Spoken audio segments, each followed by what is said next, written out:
श्री गणेशाय नमः। हम सब पर भगवान गणेश की सदैव कृपा बनी रहे।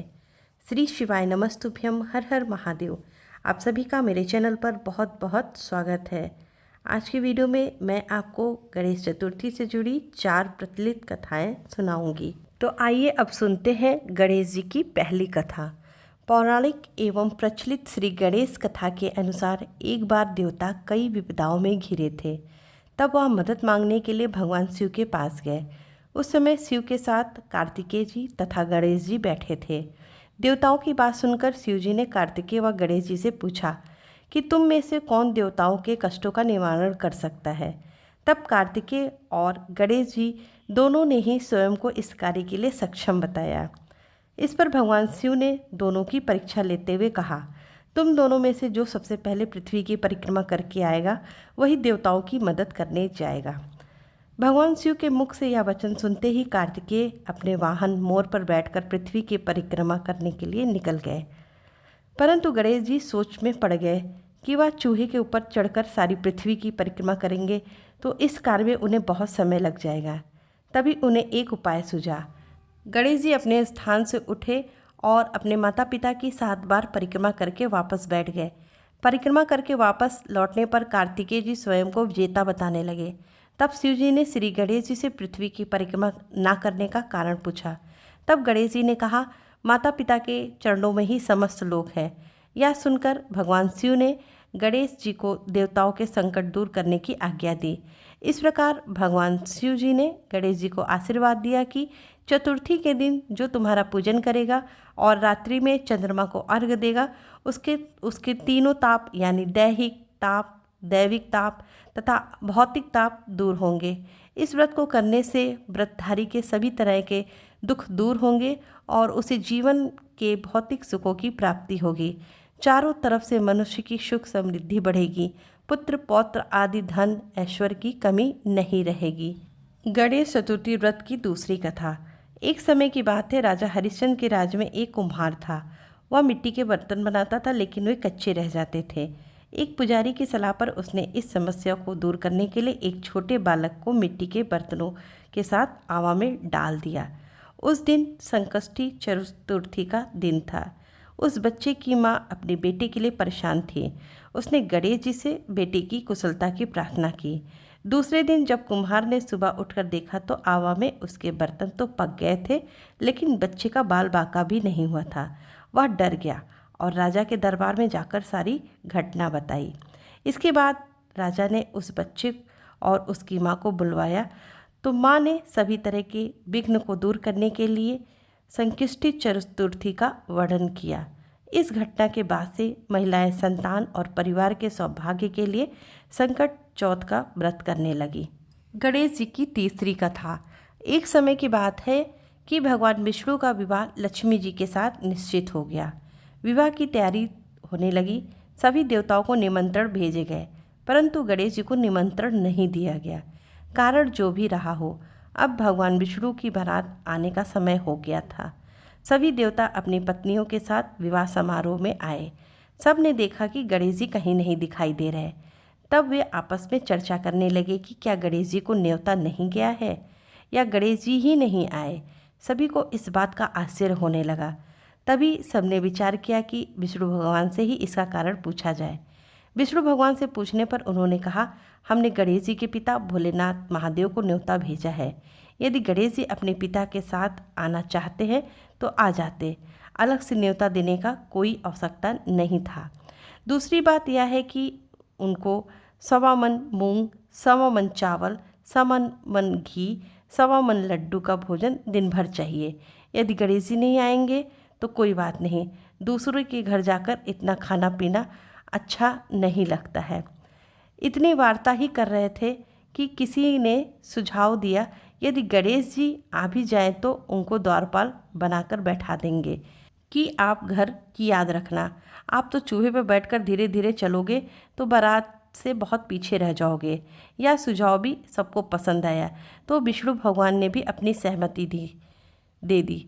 होना क्या था, इतने में गणेश जी वहाँ आ पहुँचे और उन्हें समझा बुझाकर घर की रखवाली करने के लिए बैठा दिया गया। बारात चल दी।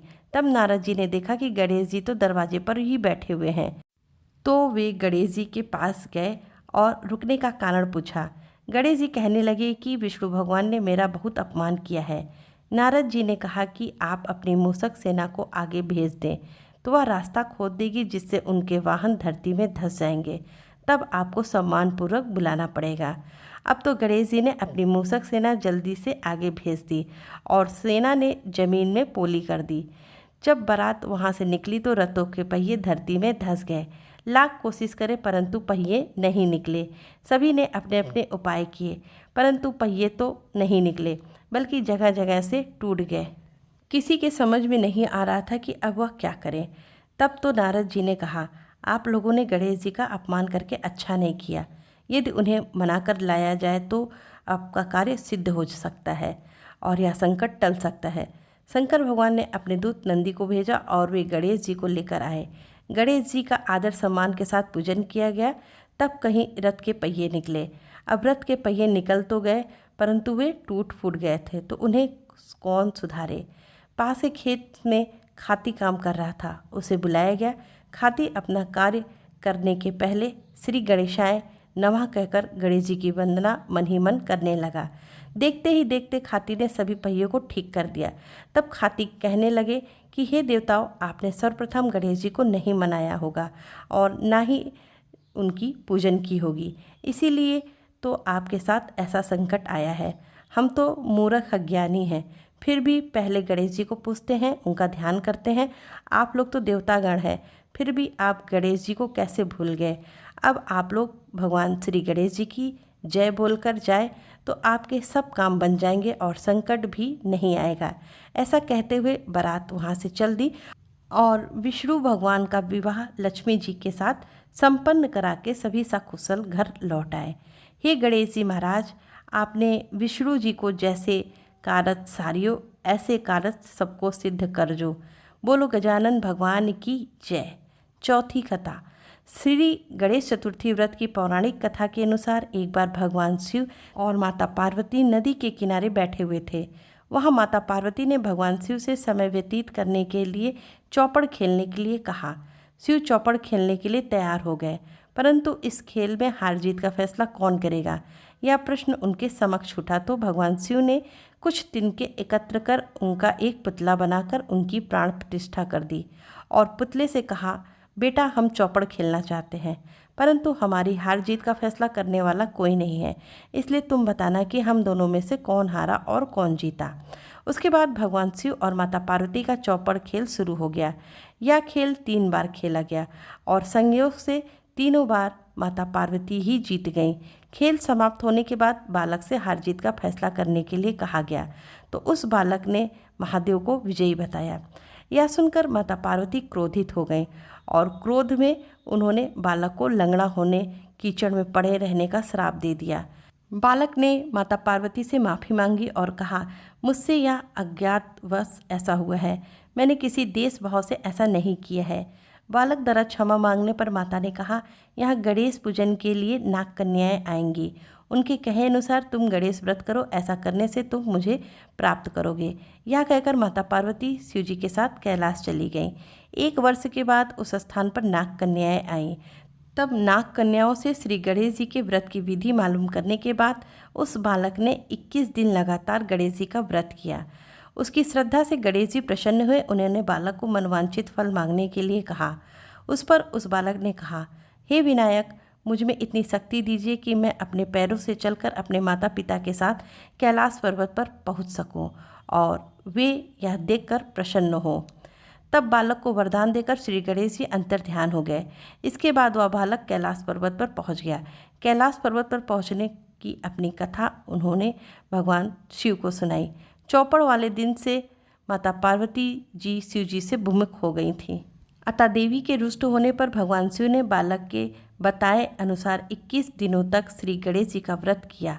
इस व्रत के प्रभाव से माता पार्वती के मन से भगवान शिव जी के लिए जो नाराजगी थी वह अपने आप समाप्त हो गई। तब यह व्रत विधि भगवान शंकर ने माता पार्वती को बताई।